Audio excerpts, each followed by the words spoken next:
네, 야간 개장 수요 정치 클럽 5분의 이슈 파이터와 함께합니다. 박진영 민주당 상금 부대변인, 이준석 전 국민의힘 최고위원, 김성애 열린민주당 대변인, 구영모 국민의당 최고위원, 그리고 신장식 변호사와 함께합니다. 어서 오세요. 네, 안녕하세요. 이 수요일만 되면 바빠요. 저희들이 우리 작가분들이랑 자리 준비하느라고 의자를 막 갖다 놓느라고 바빠지는데 야간 개장이라니까 야간은 아니지 않나는 생각이 좀 잠시 듣긴 했어요. 네. 근데 지금 이제 벌써 이제 계절이 이제 가을을 지나가기 때문에 그렇죠. 교통방송 모니터 보니까 다 어둡네요. 그러네요. 벌써 어두워졌네요, 많이. 안 늦으려고 자전거 타고 이 둔치길로 왔는데요. 그랬어요? 벌써 까매지더라고요. 춥지 않으셨어요? 날씨 좀 추웠고 그래도 어쨌거나 안 늦겠다는 일념으로 자전거를 탔습니다. 박수 보내드려야 돼, 진짜. 또 훌륭하십니다. 교통편 이용이 굉장히 다양합니다. 저는 이게 제 서울교통방송 나오는 거니까 서울시 다른 길을 타고 이동을 했습니다. 멋지십니다. 대단하십니다. 네, 유튜브 TBS FM 들어오시면 보이는 라디오로도 함께 하실 수 있습니다. 5분이 등장을 하시기 때문에 지금 목소리만 듣고 누구지 하는 분들도 헷갈리실 수도 있을 것 같아서 말씀하실 때 이름을 먼저 언급해 주시면 우리 청취자분들께서 훨씬 쉽게 이해를 하실 수 있을 것 같습니다. 사실 이슈를 2개를 준비했는데요. 짧게 첫 번째 짚고 갈게요. 답장이에요. 문재인 대통령이 북한군의 피격을 당해 사망한 해양수산부 소속 공무원 아들의 편지가 있었죠. 거기 답장을 보냈습니다. 청와대에서 직접 문재인 대통령이 보낼 것이다라고 이야기를 했었고 답장을 그래서 보냈는데 유족이 언론에 답장을 공개를 했어요. 근데 이 국민의힘에서 이게 타이핑된 편지고 친필 사인도 없었다라면서 비판을 지금 쏟아내고 있습니다. 너무 성의가 없었던 게 아니냐라는 의견 같은데 네, 이준석 최고위원 먼저 시작을 해보시겠어요? 저는 편지를 타이핑 칠 수는 있다. 저희는 모릅니다. 문재인 대통령이 악필인지 아닌지. 그렇기 때문에 그런 부분은 타이핑 칠 수 있다 보는데 다만 내용이 문제다 저는 이렇게 봅니다. 그러니까 그 안에서 이제 지금 하고 있는 노력들을 이제 열거했다면 모르겠으나 열거한 걸 보면은 이거거든요. 해경과 군이 당신 아버지의 유해를 계속 수색하고 있다. 네, 그거밖에 없거든요. 그러면 이 유가족 입장에서는 진상규명을 계속 얘기하고 있는 것이고 그 과정에서 정부가 27일 날 제안했던 공동조사, 남북 공동조사 같은 경우에는 북한이 그냥 말 그대로 무시하고 있거든요. 그렇다면 여기에 대해 가지고 정부가 촉구하는 성명이라도 내줄 건지, 그러니까 사실 정부가 어떤 노력을 하겠다는지가 좀 더 구체적이었으면 좋겠고 그냥 사라진 지 20일 넘는 분을 지금 바다에서 지금 시신 수색하고 있다라고 하는 것만으로는 아무것도 안 한다는 비슷하게 들릴 수 있거든요. 그리고 또 한 가지 또 짚어보자면은 군에서는 처음에 그 시신이 소각되었다는 정보를 본인들이 발표를 했었고 그렇다면 그것도 아마 첩보에 기반한 부분이었을 텐데 그 첩보를 신뢰한다면은 그리고 또 월북이란 얘기를 또 비슷한 이유로 신뢰한다 그러면은 둘 중에 하나를 취사 선택할 게 아니라 둘 다 선택한다 그러면 시신 찾을 필요가 없는 거죠. 소각했다면은. 그러니까 저는 근데 이게 이 모순점이 지금 아마 유가족들에게 크게 와닿았을 거다 이런 생각을 하고 저는 아까 말씀드렸던 것처럼 민주당이 묻고 싶습니다. 도대체 지금 북한이 저렇게 조사 안 받으면 그다음 뭐 어떻게 하겠다는 건지. 네, 물었는데 박진영 대변인께서 물었으니까 대답해 주셔야죠. 민주당 박진영입니다. JYP입니다. 지금 국감에 다른 정쟁 요소들이 많아가지고 지금 여기에 대해서 아마 대응도 전혀 못하고 있다라는 게 현실인 것 같고요. 저도 한편으로는 이준석 최고위원 말에 약간 동의하는 게 저는 국회 외통위에서라도 이런 것들에 대해서 결의안 정도 좀 내줬으면 좋겠어요. 남북 공동조사 촉구라든가 그런 거 내줬으면 좋겠다 이런 생각이 드는데요. 한편으로 보면 이제 야당이 대통령 그때 어디에 계셨습니까? 이 말을 하는 바람에 대통령이 운신의 폭이 굉장히 좁아졌어요. 이게 정쟁으로서 이렇게 끌고 갔단 말이에요. 세월호를 연상시키면서. 그러니까 어쩔 수 없이 저도 이런 말을 할 수밖에 없는 게 세월호에 300명이 넘는 우리 아이들이 그런 상황을 당했을 때 대통령 한마디 대꾸도 한 적이 없습니다. 편지를 받고 소통을 하고 이것만으로도 사실은 그때와 비교하면은 상당히 나아졌다 이런 식의 저도 이제 변명을 할 수밖에 없는 상황인데요. 이게 이제 개인의 문제로서는 굉장히 안타까운데 남북 문제도 있고 또한 어쨌든 그 미국과의 문제도 있고 또 우리 정보 자산의 문제도 있고 이런 게 실제로 굉장히 좀 복잡합니다.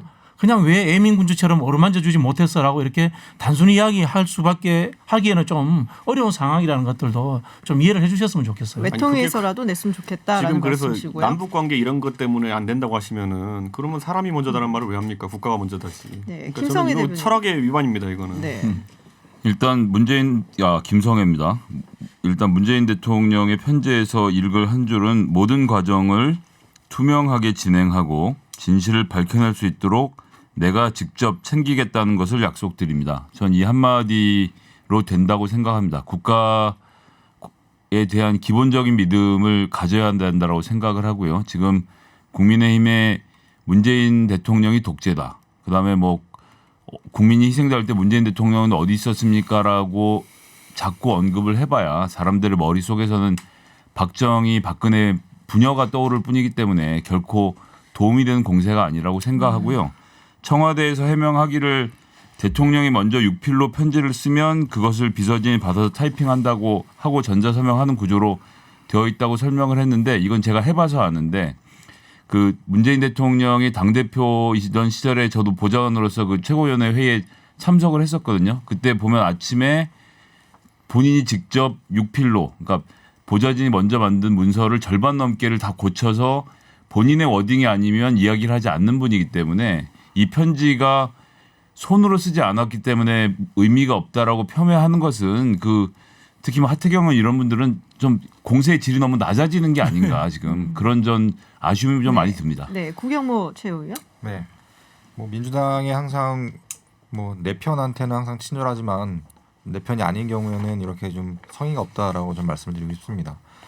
만약에 지금 그 유가족의 지금 입장과 정부의 입장이 다르지 않습니까? 그러니까 당연히 국민의힘에서도 뭐 야권에서도 계속 이렇게 유가족의 주장을 강화하는 걸 보이기 때문에 그래도 국민적으로 이런 고등학생이 직접 이제 자필로 하다 보니 국민적으로 굉장히 이게 이슈가 되다 보니 그래도 신용은 해야 되니까 그래서 그 참모진들이 좀 제가 만약에 참모였으면 정말 뭐 청와대로 초대를 하든 뭐 정은경 본부장도 파격적인 행보지 않았습니까? 그런 식으로 직접 대면을 했으면 얼마나 큰 그렇게 좀 감동이 있었을까라는 좀 아쉬움이 좀 있습니다.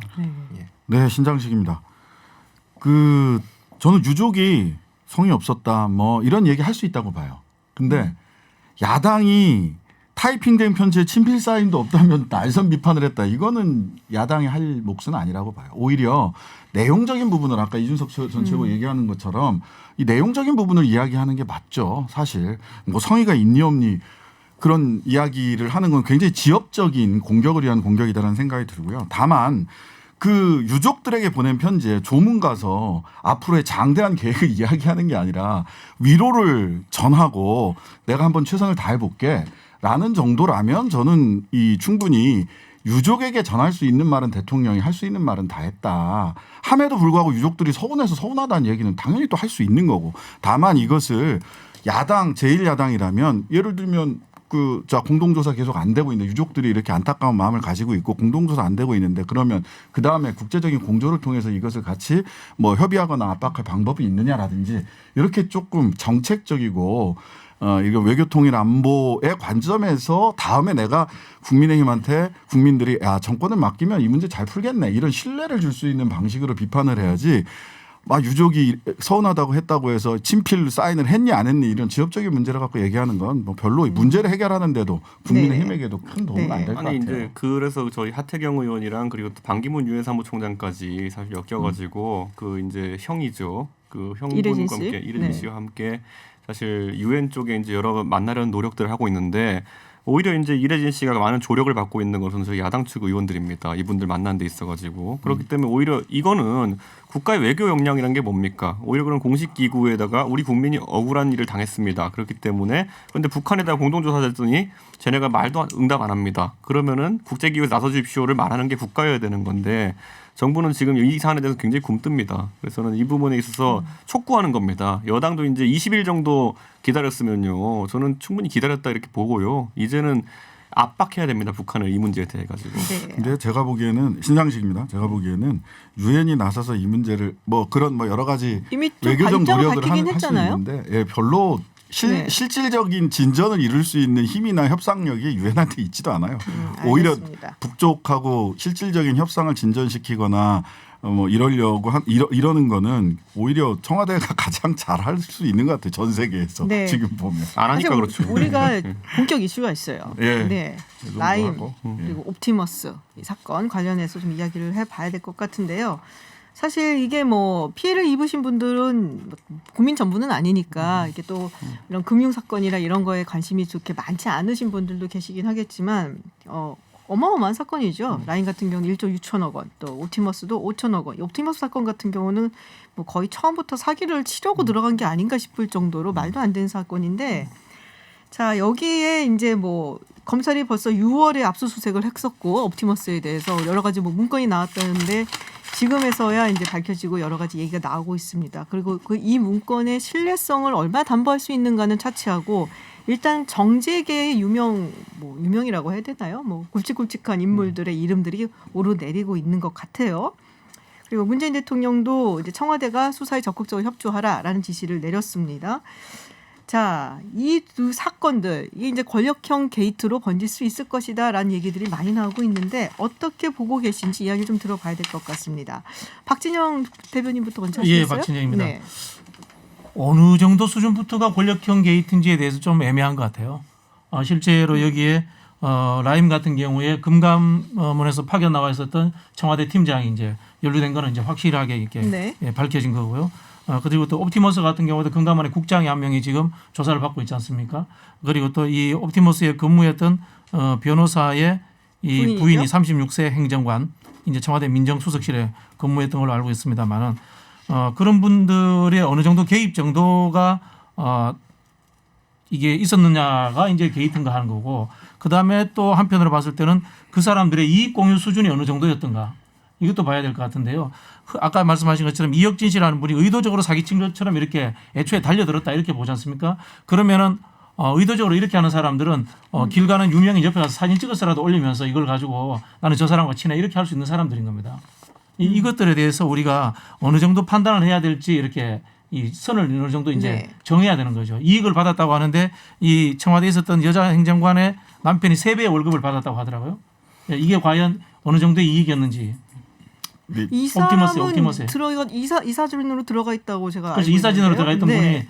분이 이제 그 부인이 청와대 들어감으로 인해서 네네. 그 이후에 월급이 3배가 많아졌다고 그리고 이 하더라고요. 행정관도 사실은 가지고 있었잖아요. 지분을 그리고 가지고 있었죠. 지분을 예. 가지고 청와대에 들어가면서 이걸 차명으로 돌렸다라는 얘기가 있고요. 그렇죠. 그게 사실이면 이제 이분들 같은 경우는 네. 이 비리에 직접적으로 연관된 분들인 거죠. 네. 저는 그러나 그리고 이제 나머지 분들 같은 경우 이제 정치권에서 흔히 있는 일들이 같이 사진 찍어준 사람들, 여기서 나온 이제 서류에 나온 이름 거명된 사람들이 실체가 있는지 없는지 모르겠지만 네네. 이분들이 안다고 어디 가서 이렇게 자랑하고 다니는 사람들, 이 사람들까지 연루되었다고 볼 수 있는지 이거는 실제로는 검찰 수사를 해가지고 네. 이분들이 어느 정도 영향력을 행사했는지 아니면 이익 공유가 어느 정도 되었는지 그것이 확실하기 전까지는 아직은 게이트라고 보기는 어렵다. 이렇게 구영모 봐야 될것 최고위원 같습니다. 어떻게 생각하세요? 네, 저는 그 언론에 여러 가지 보도가 나왔는데 그 라인 펀드 관련돼서 이제 네. 그 김봉현 회장을 중심으로 해서 시간으로 한번 좀 봤어요. 그러니까 2019년 5월달에 이제 그 메신저가 공개가 됐죠. 네. 지금 뭐 라임 운용 관련돼서 여의도에서 안 좋은 소문이 돈다. 그러니까 2달 뒤에 갑자기 이제 7월 22일 날 이제 언론에서 보도가 되죠. 그런 다음에 바로 5일 뒤에 그 이강세 전 모빌리티 회장한테 또 전달을 해서 이거를 강기정 수석에게 전달을 해달라 해서 언론에 좀 보도가 됐고요. 네. 그러니까 또 이런 것도 있고 또 전 청와대가 그 행정관 같은 경우에도 금감원 출신 네. 또 5천만 원을 전달을 해서 그분 같은 경우에는 4월달에 구속이 돼서 9월달에 지금 1년 징역 선고를 받았습니다. 그다음에 뭐 민주당의 뭐 여러 가지 의원들 있고. 지금 네. 나오고 있습니다. 근데 이것들 보면은 이 김봉현 이 회장이 이야기했던 부분들이 전부 다 사실이 드러난 거예요. 과거로 봤을 때. 근데 지금 상황에서 강기정 수석이 이거 강력하게 부정을 하는데 과연 그동안의 일련의 사건들이 그렇다면 다 유죄가 됐든 뭐 구속됐든 이런 것들 일련의 사건들이 다 지금 어떻게 보면 드러나 있는데 과연 강기정 수석이 하는 말이 이게 과연 진실지 사실일지 이거는 좀 제가 봤을 때 합리적으로 봤을 때 저는 거짓이다라고 좀 판단이 좀 들거든요. 그 신장식 변호사님 아까부터 계속 뭔가 얘기하고 싶어서. 왜냐하면 제가 그 금융정의연대 법률지원단장입니다. 사모펀드 사건 이게 굉장히 제가 나름 잘 아는 편인데요. 네네. 실은 여기서 좀 막 뭉뚱그려져 있어서 그런데 일단 라임 펀드하고 옵티머스는 다른 겁니다. 네네. 얘기하면 라임 옵티머스가 하나의 네, 맞아요. 펀드인 줄 아시는 완전 분들이 달라요. 많은데 완전히 다른 네. 거고요. 그다음에 옵티머스 얘기하면서 이혁진 씨가 이전에 민주당 후보로 출마했고 했던 거 뭐 어느 제가 특정 정당을 두둔할 이유가 없어요. 저도 정의당 전 사무총장이기 때문에. 근데 이걸 섞어 쓰는데 그 말이 안 돼요. 왜냐하면 이 옵티머스 펀드는 2017년 이후에 김재현 대표가 들어온 다음에 만들어진 거예요. 그 이전에 이혁진 대표는 김재현 대표한테 쫓겨난 사람이에요. 그러니까 이혁진 대표가 전에 민주당의 후보로 출마했고 또 임종석 전 청와대 비서실장이랑 뭐 한양대 동기다 이런 얘기는 사실은 이혁진과 김재현의 관계를 본다면 아무 관련 없는 얘기예요. 그런데 범죄인 인도 소송을 왜 해요? 예.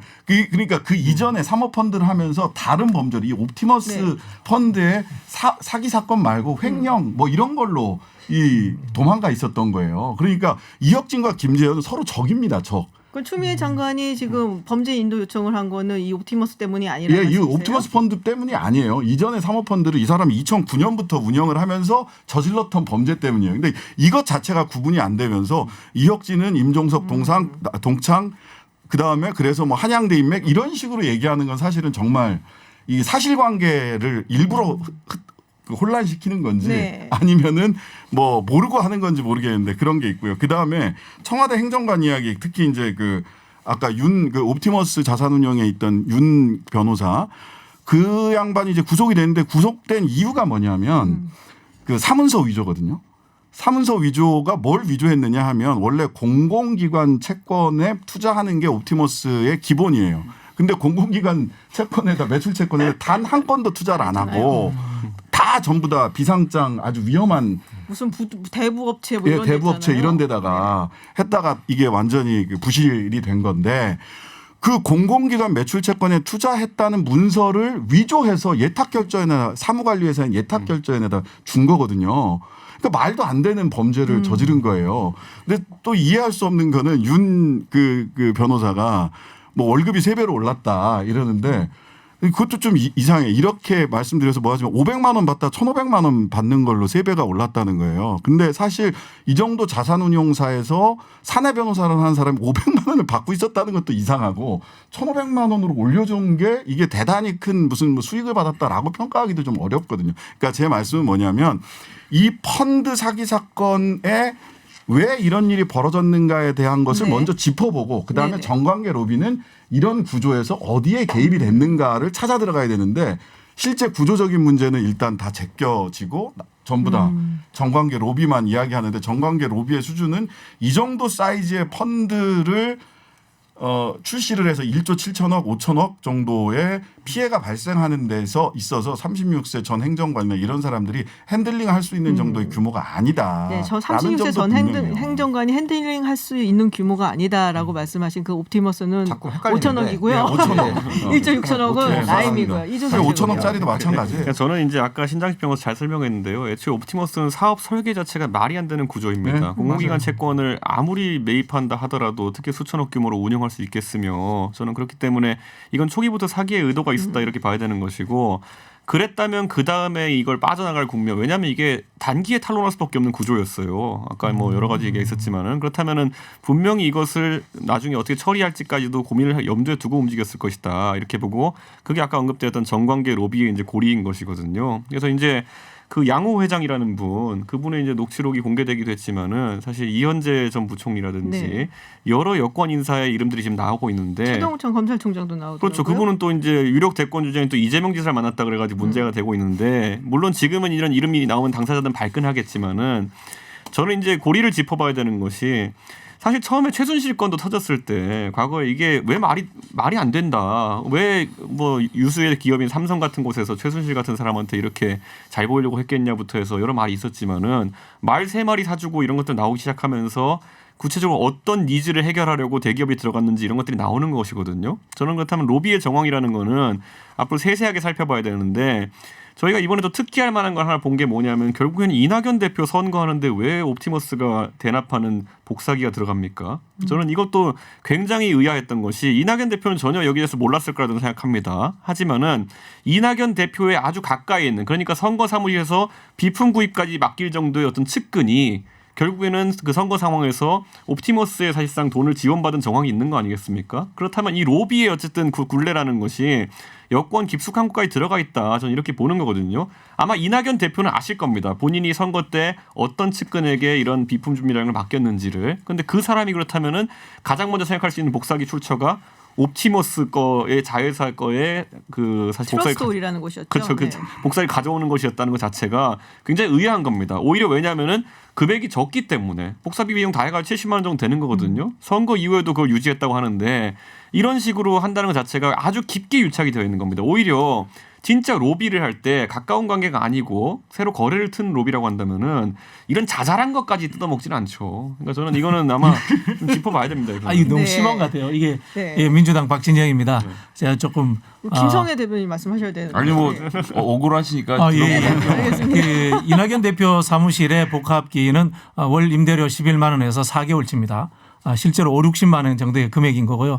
그것도 사무실에 있는 분이 직접 한 게 아니고 사무실에 있는 분이 지인을 통해서 복합기 한번 구해봐 했는데 이 지인이 이야기는 옵티머스 쪽에 이야기해서 구해온 거죠. 그러니까 한 단계가 더 끼어 있다. 이걸 좀 확인을 해드려야 될 것 같고요. 두 번째 이제 또 라임입니다. 강기정 수석 문제인데 강기정 수석이 지금 특정 언론사와 이 김봉현 씨에 대해서 고소장을 이렇게 냈습니다. 제출했는데 거기에 보면은 4월 달에 이미 자기는 검찰 조사를 받아서 이게 혐의가 없다는 것이 결론이 난 걸로 알고 있다. 그런 상황인데 이번에 이 재판 심리를 하는 와중에서 김병현 씨가 이야기하면서 다시 이것이 불거졌다. 이래서 억울하다. 말이 안 된다. 이런 이야기를 하셨고요. 뭐 통상적으로 청와대 안에 뭐 5천만 원 봉투에 돈 넣어서 들어간다는 것은 완전 불가능한 넌센스입니다. 그런 부분을 좀 이해해 주셨으면 좋겠습니다. 자, 김성애 대변인. 예, 김성애입니다. 그 강기정 수석 제가 딱히 편들어 드릴 이유는 없는데 한마디만 더 보태면 5천만 원을 갖고 들어가려면 엑스레이 통과를 해야 되는데 일단 불가능한 상태인 거 아닙니까? 게다가 김봉현 씨가 그 전에 시모 일보에다가 흘린 보도한 내용을 보면 그 당시엔 청와대 고위 관계자에게 1억 원을 줬다고 얘기를 했어요.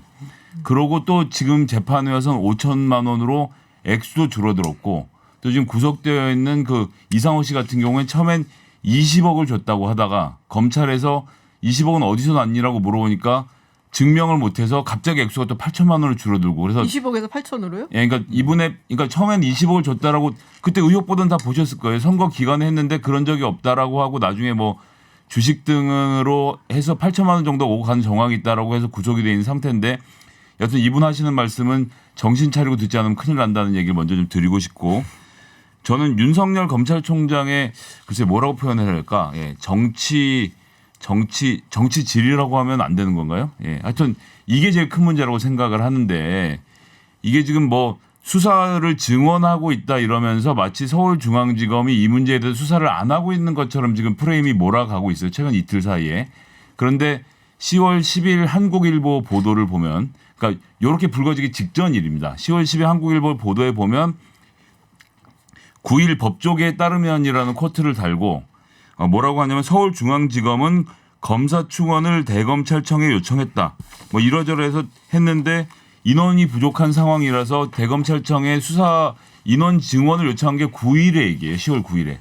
요청을 한 것을 윤석열 총장이 12일에 받아서 그래 증원해 줄게라고 얘기를 하면 되는 문제였는데 마치 서울중앙지검이 수사를 안 하는 것처럼 얘기를 하면서 빨리 증언을 해 라고 마치 자기가 최초 발언자인 것처럼 말을 만들고 있다. 이게 검찰총장이 엄정하게 사무를 집행해야 되는데 수사팀이 저희 사람 없어서 이미 10명이 있는데도 그것도 한번 증언을 한 건데 그걸로도 모자라서 더 늘려달라고 요청을 한 것을 요청이 없는 척하면서 더 증언해서 빨리 수사를 하라고 지시하는 이런 광경은 전 코미디에 가깝다. 어떻게 검찰총장이 이런 식으로 부하의 네. 뒤통수를 칠 수 있나 싶은 생각이 듭니다. 아니 저는 그런데 열린민주당에서 지금 제보자 또는 이제 김봉현 회장이 이제 증언한 사실에 대해 가지고 그 사람의 신빙성을 공격하는 게 저는 약간 의아하긴 한 게 최근에 이제 열린민주당에서 검언유착 사건 때 굉장히 이제 열을 올리지 않았습니까? 그때 그 제보자들 같은 경우에는 사기 전과 금융범죄 전과 다 있는 분들 아닙니까? 전 전과를 따지는 게 아니고요. 네. 제가 지금 말씀드리는 것은 저는 언론에 보도된 내용이 달라. 그러니까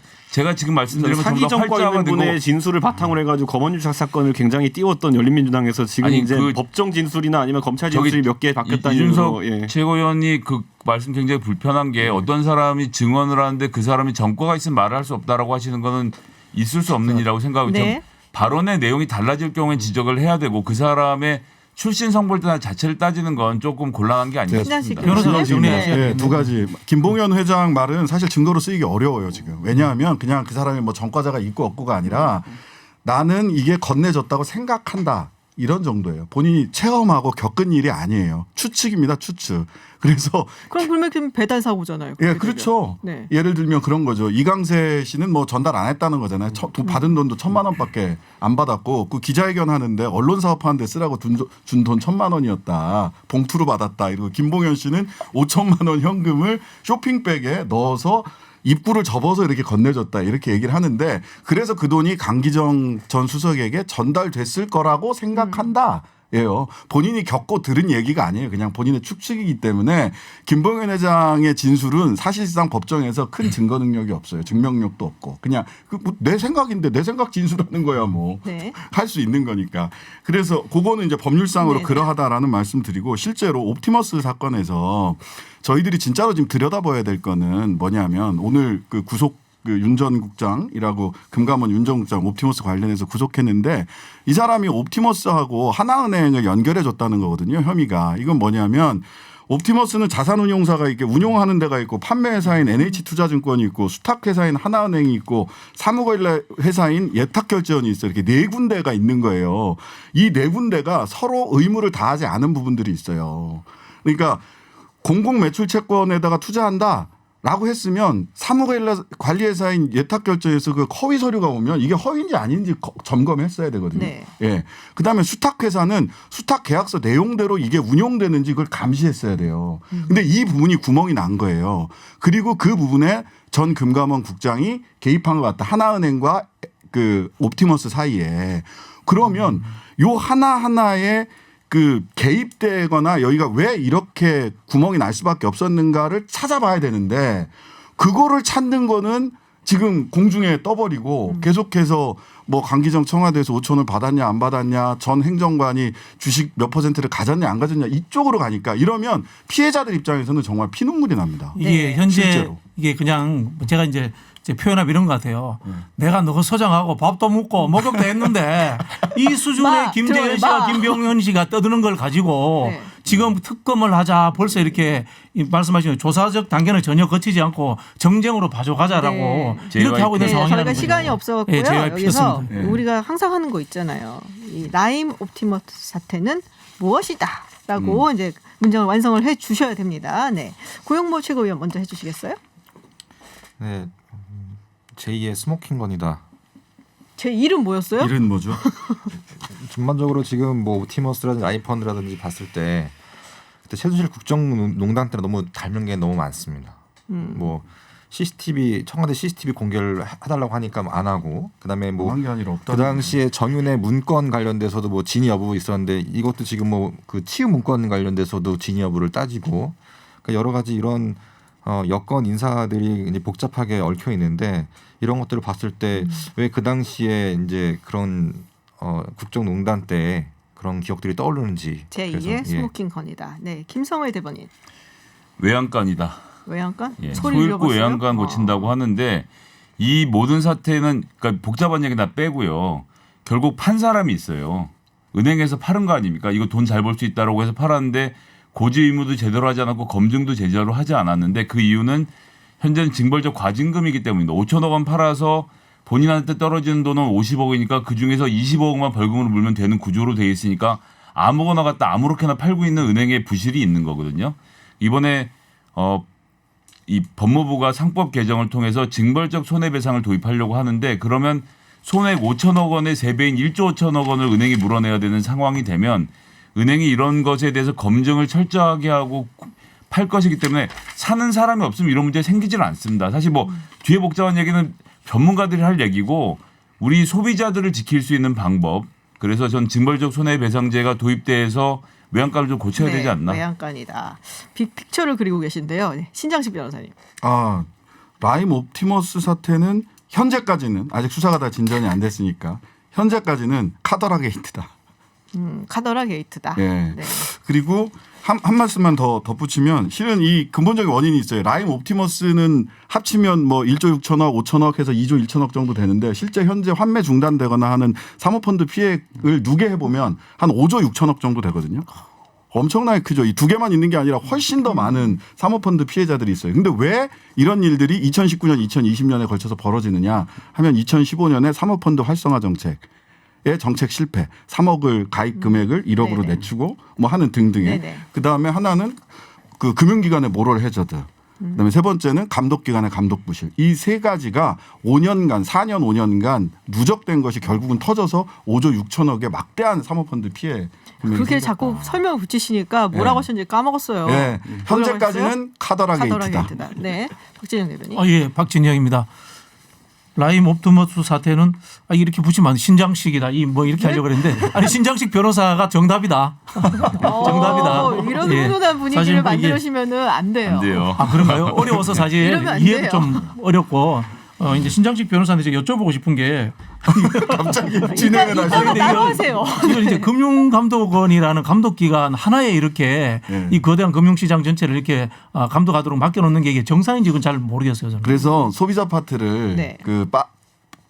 떼서 소비자 금융원을 만들자는 게 오랫동안 시민사회 단체나 금융 정의를 외쳐왔던 사람들은 네, 알겠습니다. 소비자 금융 파트는 딱 떼는 게 맞다. 그래서 이번에 이런 얘기는 네네. 금융경제 3법에 전속고발권 폐지도 들어가 있죠. 네, 알겠습니다. 이준석 최고위원. 김성애도 정답이다. 누가 보면 금융감독원이 무슨 박근혜 정부의 금융감독원인 줄 알겠습니다. 이렇게 지금 뭐 호박폭탄 돌리게 하고 있는 것 같은데 어쨌든 옵티머스 사태 같은 경우에는 저는 도화선이다라고 봅니다. 도화선. 네, 왜냐하면 지금 결국에 어떤 폭탄이든지요 2가지로 구성돼 있어요. 그러니까 폭약에 해당하는 부분, 그러니까 실제 화력을 발생시키는 부분이랑 앞에 있는 뇌관이라고 하죠. 이제 그 격발시키는 부분이 있는 거거든요. 이 2가지가 다 맞아 떨어져야지 폭발합니다. 아무리 뭐 휘발유든지 화약이든지 많이 갖다 놔도 격발시키는 도화선이나 뇌관이 없으면은 그거 아무 일도 안 생기거든요.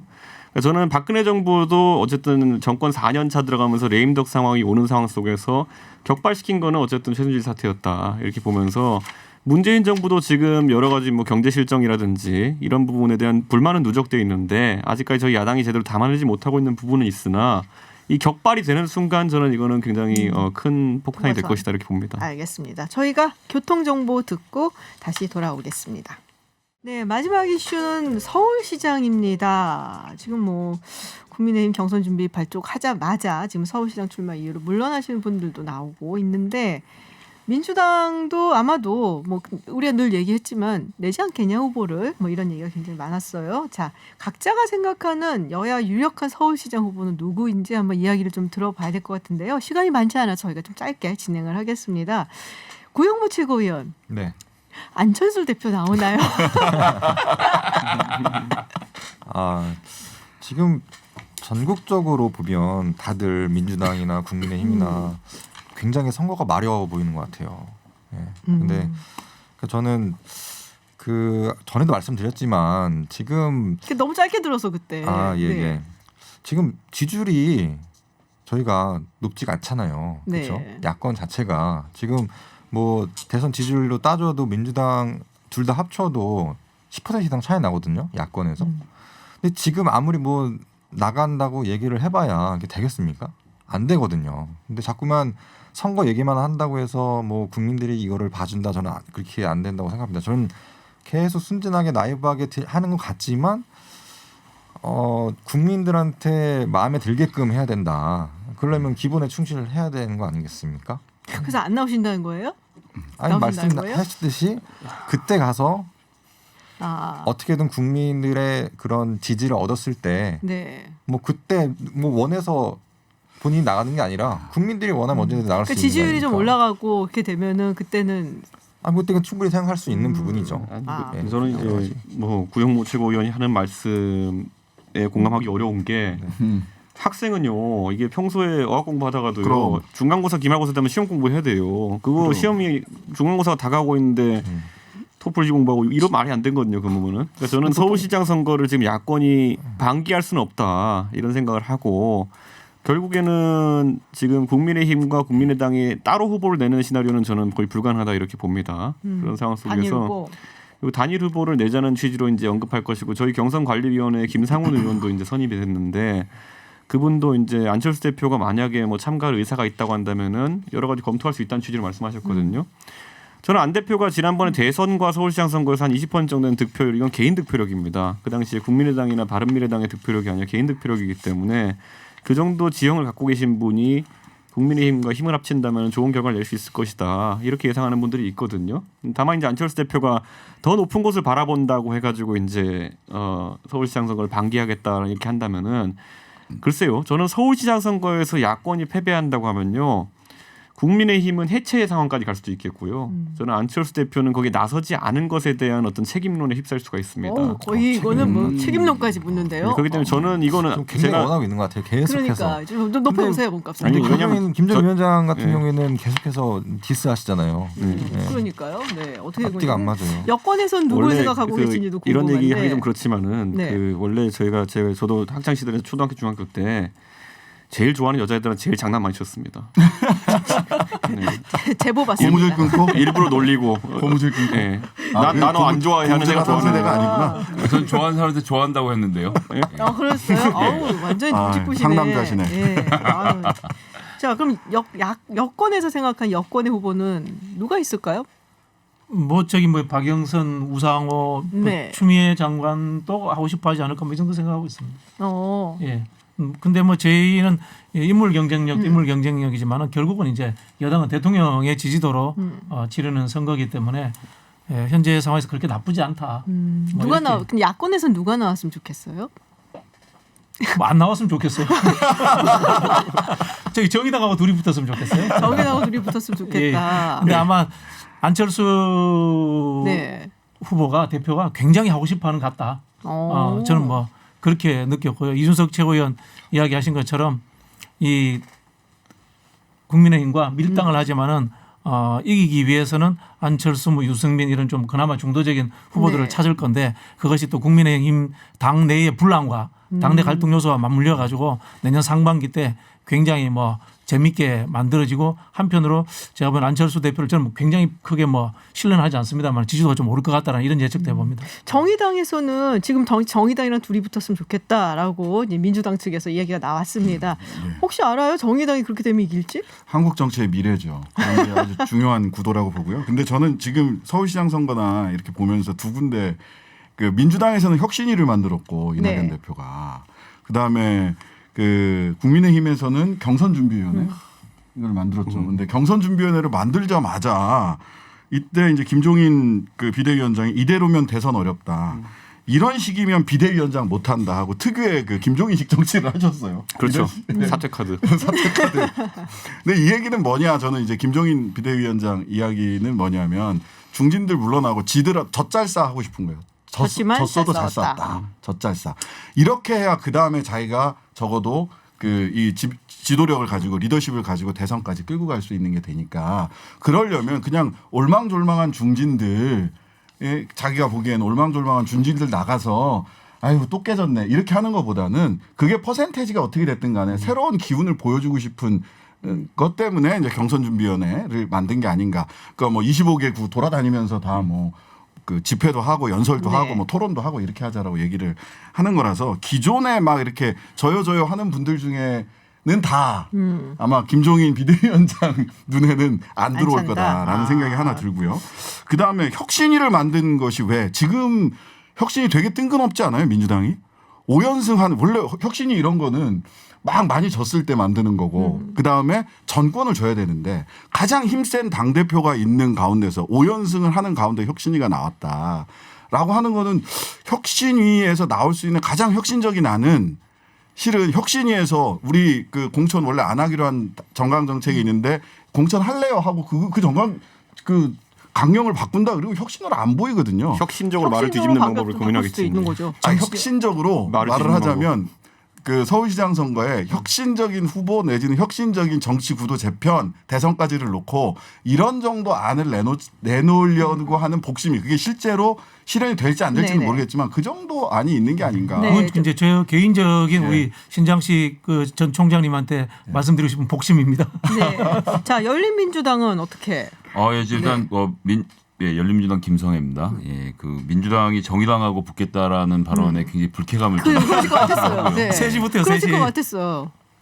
일단 저희 당에는 뭐 제가 여쭤본 적은 없는데 네. 뭐 발언이 파장이 크진 않겠죠. 제가 그냥 하는 얘기니까. 김진애 의원 같은 분이 계시거든요. 이 도시계획 전문가고 서울시가 지금 이제 팽창은 끝났고 이 안에서 어떻게 정리할 것인가의 문제인데 이런 국면에서 김진애 의원 같은 도시 전문가가 나서서 서울시를 정비하고 정리를 하겠다라는 메시지를 던지는 것은 충분히 의미가 있다고 생각하고 이것이 서울시는 어쨌거나 행정이거든요. 박원순 시장이 처음 당선되실 때도 돌아가 보면 정치권이 아닌 쪽에서 찾다가 안철수, 박원순 이렇게 넘어온 그림이 있었지 않습니까? 전 그렇게 생각했을 때 본인하고 상의를 안 해서 좀 당혹스럽긴 한데 어쨌거나 김진애 의원도 좋은 선택의 여지가 될 거라고 생각을 하고요. 일단 저희 당은 그렇게 홍보를 하도록 하고 그다음에 김종인 비대위원장이 대선 겪으면서 안철수 후보하고는 다신 일 안 하겠다라는 이야기를 여러 군데서 했다는 얘기를 제가 들었고 그저께 이상돈 교수께서 또 인터뷰를 하는 과정에서 뭐라고 하셨냐면 서울시장 선거 나가서 3등 나간 사람한테 무슨 그 다시 후보를 내보내느냐. 대선인지 서울시장이 됐든 선거 나가서 3등 한 사람은 안 된다라고 하면서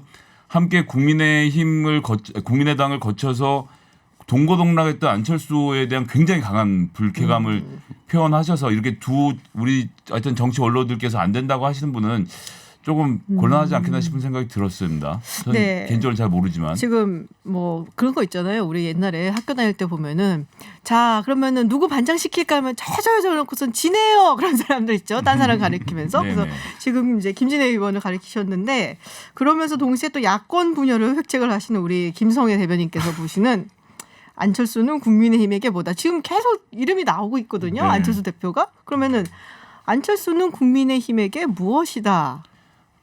아 앞에서 하니까 좀 부담스럽긴 한데 뭐 지금까지 다 하겠습니다. 얘기해놓고 뭐 방송이 갑자기 재밌으니까. 부담스러우세요? 방송이 공갈빵이다.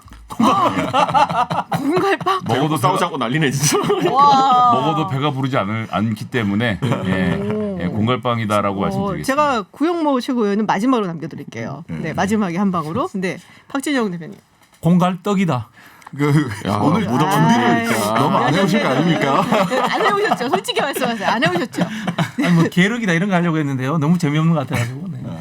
이준석 최고위원. 우리 팀이다. 우리 팀이다. 오, 우리 팀 이런 나왔습니다. 저 비대위원장님한테 말씀 듣고 이렇게 얘기해도 괜찮겠어요? 뭐 그분이 제가 하는 말에 대해서 하나씩 뭐 이렇게 막 혼내고 이러진 않습니다. 네. 네, 신장식 변호사. 저는 심포도다. 심포도. 예, 굉장히 먹고 싶어하고 매우 막 그러지만 결국 안 됐을 때는 아유 저 사람은 안철수야 이렇게 버릴 것 같아서 이게 심포도다. 드루킹 기계가 아니라 인간들이 가서 이렇게 쓰고 있던 거 아니에요? 뒤에 가서 이게 뭘까 이게 지금. 자, 회심의 카드를 준비하셨을 것 같습니다. 우리 구영모 최고위원. 네. 좀 전에 말씀을 하셨네요. 저는 안철수는 국민에게 페이스메이커다 이렇게 아. 말씀을 드리고 싶어요. 지금 뭐 이건 정치권에서도 다 어떤 큰 담론인데 뭐 지금 보궐선거를 위해서 무슨 뭐 혁신을 만들고 뭐 질 수밖에 없기 생각하니까 좀 맞는 것 같고요. 또 금융도 마찬가지고. 근데 저희는 지금 아무런 뭐 보궐선거에 대해서 전 준비하는 게 없거든요. 뭐 기구 만들지도 않고 그냥 가는 거죠. 시간이 그냥 그렇게 따랐으면 좋겠다. 그래서 너무 급하게 이렇게 생각하지 말고 안철수 대표가 앞에서 페이스메이커 역할을 하면서 천천히 어떤 정치권의 그런 한 발짝 나가서는 그런 역할을 해야 된다. 알겠습니다. 오늘 토론 여기까지 하도록 하겠습니다. 신장식 변호사, 구영모 최고위원, 김성애 대변인, 이준석 전 최고위원 그리고 박진영 부대변인과 함께했습니다. 고맙습니다. 네, 감사합니다. 해외 뉴스 알아보는 서울타임즈 시간 전주현 캐스터와 함께합니다. 어서 오세요. 네, 안녕하세요. 네, TBS FM으로 들어오시면은 유튜브에서 저희가 보이는 라디오로도 함께하실 수 있습니다. 이 소식이 또 굉장히 뉴스가 많이 나왔어요. 네. 축구 선수 호날두 선수, 네. 크리스티아노 호날두 선수가 코로나 양성 확진 판정을 받았다고요. 받았습니다. 13일에 양성 판정을 받았다라면서 포르투갈 축구협회가 발표를 했는데요. 무증상 상태래요. 그래서 자가 격리가 일단 됐습니다. 근데 언제 어디서 누구에게 뭐 어떻게 코로나19에 감염됐는지는 네네. 아직 알려지질 않았어요. 근데 지금 국가대항 축구대회 네이션리그 참가를 위해서 지금 포르투갈 대표팀에서 가 있었거든요. 근데 확진 판정을 받았으니까 지금 14일로 예정된 스웨덴전에는 출전을 하지 못하게 됐습니다. 아하. 근데 12일에 프랑스랑 경기를 한 이후에 동료들하고 같이 식사를 저 그 사진 했거든요. 봤어요. 아무도 마스크 안 쓰고 네네. 뭐 식사를 하는 거니까요. 네. 근데 아무튼 그 이 사진을 SNS에 올려가지고 그 나머지 선수들은 그럼 어떡하지 이렇게 생각이 들었는데 나머지 선수들이 다 검사를 받았는데 네네. 음성 판정을 받은 것으로 지금 알려졌습니다. 근데 이제 일단 이 음성 판정을 받은 선수들은 포르투갈 쪽에 쪽이니까요. 상대 상대 팀 선수들, 선수들도 네. 있잖아요. 호날두 선수가 경기를 했던 국가 선수들이 스페인, 프랑스 선수들인데 이 선수들도 코로나19 위험에 노출된 상태가 아니냐라고 로이터 통신이 지적을 했는데 이 선수들이 지금 검사를 받았는지 아닌지는 아직까지는 아하. 정확하게 알려지지는 않은 상황입니다. 그리고 남자 골프 세계 랭킹 1위 더스틴 존슨 선수도 13일에 코로나19 확진 판정을 받았습니다. 그래서 15일부터 이제 대회에 출전할 예정이었는데 역시 출전을 포기한 상황입니다. 네. 자, 지금 다시 확산되고 재유행 뭐 이 얘기 많이 나오잖아요. 네네. 날씨가 점점 쌀쌀해지니까 우리가 그동안 굉장히 걱정을 네네. 했었던 트윈데믹. 네. 트윈데믹이 온 게 아니냐라는 얘기들이 나오고 있어요. 그렇습니다. 지금 가을로 접어들었어요. 북반구가. 네네. 그러고 학기가 시작이 됐습니다. 외국은 9월부터 학기가 맞아요. 시작됐잖아요. 네. 그래서 코로나19 신규 확진자가 지금 많이 늘어나고 있는데요. 특히 유럽이 좀 심각합니다. 세계보건기구에 따르면 유럽 대륙에서 지난주에 발생한 신규 확진자가 70만 명이 됐어요. 그 전주가 52만 명이었는데 한 주 만에 거의 36%가 늘어난 셈이거든요. 근데 특히 영국에서 하루에 신규 확진자가 전날 대비 3천 명 이상 급증해서 17,000여 명이 발생을 해버렸습니다. 신규 사망자도 6월 초 이후에 가장 많은 수준인 140여 명이 됐고요. 러시아, 이탈리아도 지금 비슷한 상황입니다. 그래서 지금 유럽 각국이 서둘러서 학교 수업을 온라인으로 전환하고 있어요. 식당과 술집의 영업도 중단하고 EU가 공통으로 이제 검역 조치를 시행하기로 했습니다. 다 영내를 돌아다닐 수가 있으니까요.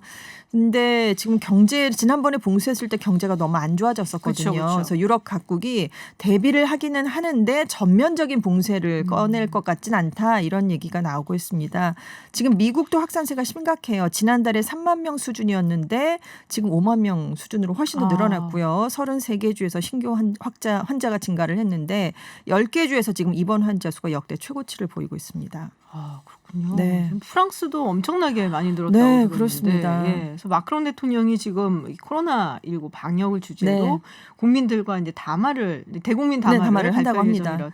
요새 보니까 파리나 이런 데서 마스크 쓰고 다니더라고요. 네네. 그러니까 7월에 대국민 담화를 한번 했을 때 네네. 공공장소에서 마스크를 써야 된다 이런 지침을 그때 마크롱 대통령이 발표를 했거든요. 근데 지금 한 몇 달 만에 다시 하는 셈이니까 네네. 이번에 그럼 어떤 조치를 내놓을까 여기에 지금 관심이 쏠리고 있는데 추가적인 방역 대책이 나올 것 같다 이런 얘기가 지금 있어요. 그래서 지금 파리를 비롯한 주요 도시에 통금 시간을 도입할 것인가 이게 결정이 될 것 같고요. 카페나 식당, 술집 등의 운영 중단 문제, 네네. 길거리 집회를 금지하는 방안 이런 것들이 일단 국가안전보장회의가 어제 열렸는데 거기서 논의가 됐는데 어떤 결과가 나올지는 우리 지금 더 있어야 됩니다.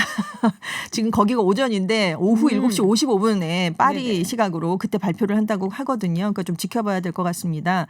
근데 지금 코로나19 2차 확산이 빠르게 진행되는 대도시들이 있어요. 프랑스 정부가 일단 이곳들을 최고 경계 지역으로 지정을 했는데 어딘가요? 10월 지금 마르세유, 파리, 네. 리옹, 릴, 그르노블, 생테티엔, 툴루즈, 몽펠리에 뭐 이런 곳들이 다 포함이 됐습니다. 근데 10월 24일쯤이 되면 지금 중환자실 수용 가능 인원의 70에서 90%가 다 찰 것 같다. 이런 아이고. 얘기가 지금 나오고 있어요. 그래서 지금 우리 시각으로 오늘 오전 9시 현재 프랑스의 확진자 수가 75만 6천여 명입니다. 전날보다 12,000여 명, 거의 13,000여 명에 가깝게 늘어났고요. 누적 사망자 수가 3만 거의 3천여 명에 지금 잇따르고 있습니다. 그건 이제 좀 심각하다라고 이 파리지안들도 느끼는지 네, 뭐 그렇죠. 어디 뭐 음식점이라든지 네네. 이런 데 들어갈 때 이렇게 인적사항 적는 네네. 거 있잖아요. 네. 예전 같았으면 뭐 프랑스 사람들 무슨 아유, 나의 사생활 침해라고 그렇죠. 난리를 쳤을 텐데 네네. 이제는 이제 적고 들어가고 네네. 마스크도 진짜 열심히 쓰고 뭐 그런다고 그러니까요. 하더라고요. 네. 지금 특히나 파리가 지금 심각하기 때문에 아하. 네, 그래서 지금 그런 것 같습니다. 자, 다음 소식은 제가 이거 듣고 정말 어처구니가 없었어요. 네. 중국, 러시아, 쿠바가 유엔 인권이사회 이사국으로 선출이 됐습니다. 인권이사회. 그러니까 중국, 러시아가요. 네, 인권 이거 이사회에서 뭡니까? 이 나라 문제 있다고 지적한 나라들이잖아요. 사실은 13일에 유엔 총회에서 지금 15개국이 유엔 인권 이사회의 신임 이사국으로 선출됐습니다. 총 47개국으로 네네. 구성이 되어 있는데 지역별 쿼터가 있어요. 근데 러시아랑 쿠바가 속한 대륙에서는 새로 뭐 도전한 국가가 없어서 그냥 러시아가 쿠바가 지원을 하니까 그냥 선출이 됐습니다. 근데 중국은 이 아시아 대륙 쪽에 4석의 공석이 있었는데 5개 국가가 좀 해보겠다라고 지원을 네네. 했거든요. 아시아 태평양 지역인데 파키스탄, 우즈베키스탄, 네팔, 중국이 이사회 멤버로 선출이 됐는데 주옥 같네. 사우디아라비아가 탈락을 했습니다. 사우디아라비아. 네, 그래서 지금 네, 말씀드린 것처럼 중국, 러시아, 쿠바는 인권 침해에 대한 논란이 정말 세계적으로 많이 일었던 국가이기 때문에 인권 단체들은 강하게 반발을 하고 있습니다. 그래서 지금 UN 워치라는 인권 단체 대표는 네. 오늘은 인권에 있어서 암흑의 날이다. 이들을 선출한 건 방화범을 소방대에 배치한 것과 마찬가지다. 그러니까 방화범을 소방대원으로 채용한 것다. 그런 말도 있죠. 것이다. 도둑한테 집 지키라고. 그러니까요. 네. 그렇게 지금 강하게 비판을 하고 있고 알자지라 방송은 전문가들이 인권을 침해하는 국가들이 왜 인권이사회 이사국으로 선출됐는지 의문을 제기하고 있다. 이런 보도를 내놓기도 했습니다. 근데 이제 미국의 반응이 궁금하죠. 네. 미국은 2018년에 유엔 인권이사회에서 탈퇴를 했습니다. 그래서 이번 투표에 참여할 수가 없었는데요. 폼페이오 장관 명의의 성명을 발표했어요. 그래서 우리가 왜 탈퇴했는지 이게 여실하게 이유가 보여주는 거 나온다. 아니냐. 예, 이러니까 우리가 탈퇴한 거지. 약간 이런 식으로 얘기를 하면서 강하게 불만을 나타냈는데 작년에도 미국하고 사이 안 좋은 나라 중에 하나가 베네수엘라인데 네네. 작년에도 베네수엘라가 됐거든요. 그래서 작년에도 불편한 심기를 드러냈는데 2년 연속 이게 뭐냐면서 약간 강하게 아주 반발을 하고 있습니다. 근데 이 중국, 러시아는 좀 심하지 않나요? 러시아는 얼마 전에 그 나발리 사건도 네, 있었고, 있었고요. 중국은 네. 신장 위구르 이건 지금 뭐 계속적으로 얘기가 그러니까요. 나오고 있고, 홍콩도 사실은 네, 우리가 뭐 그렇습니다. 요새 뉴스를 안 들어서 그렇지 네, 홍콩도 네. 뭐 굉장히 많은 일들이 벌어지고 네, 있다는 네. 얘기가 있는데. 이거 아무리 신장한 국가가 없다고 하더라도 중국하고 러시아 측에 네. 뭐 쿠바는 뭐 잘 모르겠습니다만은 왜 이거는 좀 문제가 많지 않나. 그래서 계속 논란이 나올 것 같긴 합니다만 이미 뭐 선출이 됐기 때문에요. 또 총회를 열어서 또 어떻게 해야 되는 건데 그러면 또 근데 얼마나 이 또 유엔 인권 이사회가 사실 네. 설립된 지 얼마 안 됐죠. 산하기관으로. 2006년에 설립이 됐는데요. 세계 각국의 인권 상황을 살피고 국제적인 인권 기준을 수립한다 이런 목적하에 설립이 됐고요. 우리나라는 작년에 일본과 함께 인권 이사국으로 선출이 됐습니다. 네. 근데 미국이 탈퇴한 이유는 뭔가요? 2018년에 나갔다고 말씀을 드렸잖아요. 네네. 이제 트럼프 대통령 취임 이후인데요. 그러니까 이사회가 인권이사회가 반 이스라엘 성향이 강하다 이런 이유가 있었다라고 지금 분석이 제기됐었는데 트럼프 대통령이 이래서 내가 나간다라고 얘기는 하진 않았지만 나중에 이렇게 쭉 분석을 해봤더니 그런 이유였던 것 같다라고 전문가들은 추정을 하고 있습니다. 유네스코도 사실은 근데 그때도 이미 이제 업저버 신분이 있긴 했지만 네네. 유네스코도 트럼프 대통령 때 사실 탈퇴를 했었고. 그러니까 이제 유엔의 산하 기관들 중에서 이제 보면은 조금은 제3세계 국가들의 치중이 되어 있는 네네. 경우들이 좀 많기는 하죠. 네. 근데 또 명색이 인권 이사회인데 그러니까요. 이런 건 좀 고려를 했어야 되지 않을까라는 네. 생각이 좀 드네요. 참 찝찝하네요. 네, 그렇죠. 자, 10월 12일은 콜럼버스가 1492년 아메리카 대륙에 도착한 날로 알려져 있는데 이게 이제 요새 들어서 좀 많이 문제가 됐어요. 네, 네. 미국에서도 그렇고 네. 남미에서도 그렇고 콜럼버스 상륙을 이제 콜럼버스 데이라고 이제 얘기를 하잖아요. 네. 이제 규탄하는 그런 이제 목소리들이 많이 높아지고 있습니다. 네. 이게 콜럼버스를 어떻게 바라보느냐가 그렇죠. 굉장히 요새는 이제 다른 시각이 많이 등장하는 거겠죠. 그러니까 예전에는 상륙한 걸 이제 기념하면서 콜럼버스 데이라는 것까지 만들어서 심지어 미국은 국경절로 지정이 되기도 네네. 하고 그랬습니다. 올해가 528주년 되는 해였는데요.